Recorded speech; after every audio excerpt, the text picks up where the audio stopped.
Mansa Musa shi ne mutum mafi tara dukiya ko kuma mutum mafi arziki a tarihin duniya, amma rubuce a wurin Turawa. Sarkin daular Mali ne wanda sunan shi na asali Kanku Musa. Ya kasance mutum mafi ƙarfin arziki da aka taɓa samu a duniya. Wadatarsa ta ba shi damar mayar da birnin Timbuktu babban birni na abin mamaki. Ya yi sarauta a tsakanin 1313 zuwa 1337. An haifi Mansa Musa a shekara ta 1280 a garin Mandal, ko da yake ana yawan kiran shi Kanku Musa, amma ainihin sunansa Kanku. Wannan sunan mata ne da ya samo asali daga dangin mahaifiyarsa. Wasu daga cikin manyan ƙabilun wancan lokacin sun fi danganta yaro da ɓangaren mahaifiya, ba kamar yadda muke a Najeriya ba. Muna amfani da tsarin surname ko mu ce father's name. Ni Abdullahi Abubakar, an danganta ni da mahaifi. Ba haka suke ba su a wancan lokacin, sukan danganta sunan yaro da mahaifiyarsa. A cikin shekara ta 1913 bayan rasuwar wansa Sarki Abubakar, Musa ya zama shugaban daular Mali a lokacin mulkinsa, wanda ya shafa tsawon shekaru da dama. Ya yada al'adar musulunci a kewayen kasar Mali, kuma daular ta zama ɗaya daga cikin dauloli wanda suka samu ci gaba a duniya. Kanku Musa, ko in ce Mansa Musa, ya fito ne daga gidan sarauta na Keta, waɗanda suka yi mulki Mali tsawon lokaci ko kuma ƙarnoni masu tsawo. Ya kasance sarki mai wadata na dukiya, wanda ya gina daula mafi ƙarfi ko kuma mai ƙarfin faɗa aji a wannan lokacin, kuma wacce ta bunƙasa. Bisa ga bayanan al'adarsa, shi baƙin mutum ne. Kakansa Abubakar na farko ƙani ne ga Sarki Sunjata, wanda ya kafa daular Mali gaba ɗayanta. Sarautar Mansa Musa ta haska daular Mali a idon duniya, sannan kuma har yanzu tana daga cikin abubuwan da ake tunawa da su. A zamanin mulkin Mansa Musa, wasu bayanan sun ce ƙasar Mali ita ce ƙasa da take wakiltar ƙasashen duniya wurin samar da zinari mafi girma a duniyar gaba ɗaya, kuma ana ɗaukar Musa ɗaya daga cikin mutane mafiya arziki a tarihin duniya, ko kuma wanda ya fi arziki rubuce a wurin Turawa. Masu sharhi na zamanin irin su mujallar Time sun kammala cewa babu ingantacciyar hanyar da za ta ƙayyade yawan arzikin Mansa Musa, kuma mujallar Maka ta ce gaba ɗaya kiyasin dukiyarsa sun kai dala biliyan 400. A shekarar 1924 Mansa Musa ya tafi aikin hajji a Makka.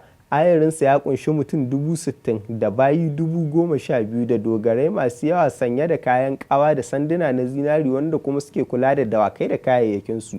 Wannan kasaitacciyar rangadi ya sa ya zama sananne musamman a yammacin Afirka da yankin gabas ta tsakiya. A cikin kowane gari da ya yada zango, Mansa Musa ya kasance mai karamci sosai, kuma ya yi ta ba da kyauta wani bangare na dukiyarsa, wanda babu shakka ya yi tasiri ga tattalin arzikin yankin, kuma labarin mulkin sai ya zagaye ko ina ga garuruwan da ya ziyarta. Sarki Mansa Musa ya hau karagar mulki a shekara ta 1312 miladiya bayan rasuwar Sarki Abubakar na biyu.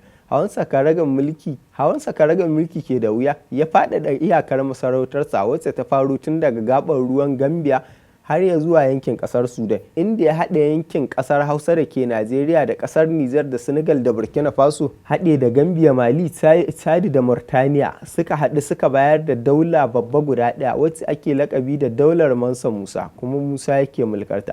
Babban birninta shine birnin Timbuktu, wanda yake ƙasar Mali a yanzu. Sarki Musa ya shimfiɗa mulki na ƙasaita, ya kuma faɗaɗa birnin Timbuktu ta yadda ya yi gogayya da sauran manyan biranen duniya na zamani a wancan lokaci.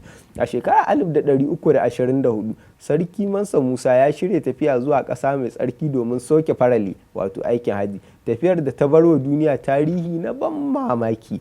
Lokacin da tawagar Mansa Musa ta motsa daga birnin Timbuktu zuwa Makka, ya tafi da sojoji sama da 20,000. Haka zalika, bayan da za su yi masa hidima sun haura bayi 500. Ya kuma ɗebi dukiya da zammar yin hadaya a garuruwa masu tsarki na Makka da Madina, dukiyar da ko sarakunan daulolin Larabawa nan lokaci ba su taɓa mallakar irinta ba. Kamar yadda malaman tarihi suka ambato, sun ce ya tafi da raƙuma 20,000 da dawakai 6,000 da manya-manyan mazubai cike da zinari da azurfa da tufafi na alfarma da sauran nau'ikan dukiya, duk domin ya bayar kyauta ga mutanen Makka da Madina. A wannan lokaci na tafiyar tasa, ya tafi da wata amarya tasa wacce yake matuƙar ƙauna, wacce aka tanadar mata bayi da kuyangi sama da 100 waɗanda aikinsu kawai su yi mata hidima. A yayin da tawagarsa ta ratsa hamadar arewacin Afirka bayan tafiyar watanni, sai wannan amarya tasa ta gaji da tafiya a cikin Sahara, ta yi fatan ina ma ta samu dausayi mai ɗan danshi da za ta huta.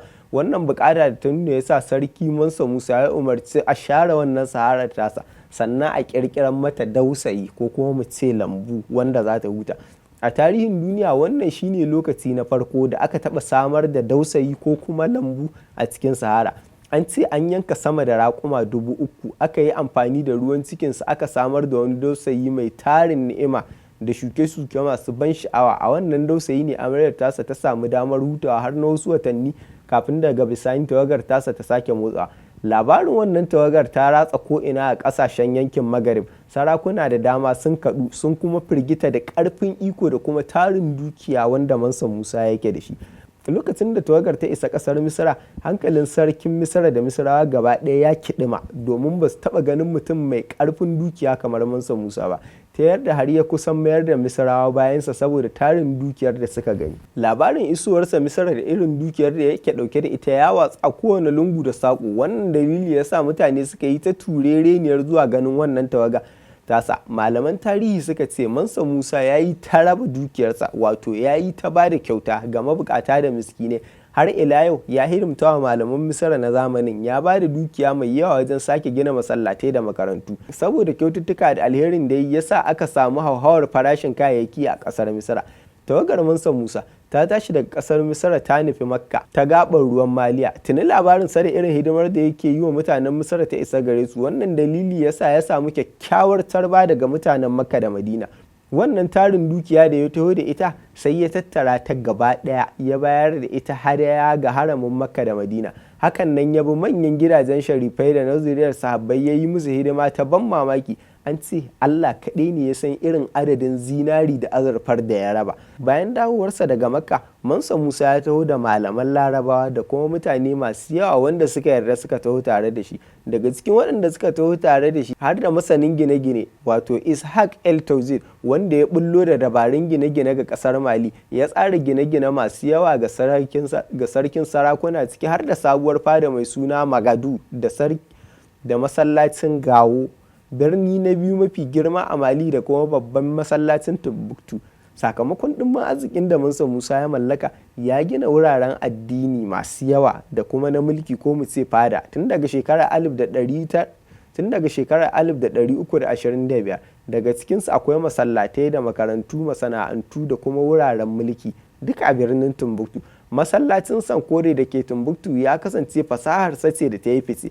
Ya ba da damar musayar al'adu tsakanin kasar Mali da kasashen Laraba. Wasu ɗaliban Mali sun je Misra da Morocco don kammala karatunsu, yayin da wasu malaman Masar da ke Morocco suka je karatu a Sankore. A wannan lokaci ya kasance cibiyar yaɗa kyakkyawan al'adun musulunci a yammacin Afirka. Mansa Musa ya rasu a shekara ta 1337 bayan ya yi shekara 25 akan karagar mulki.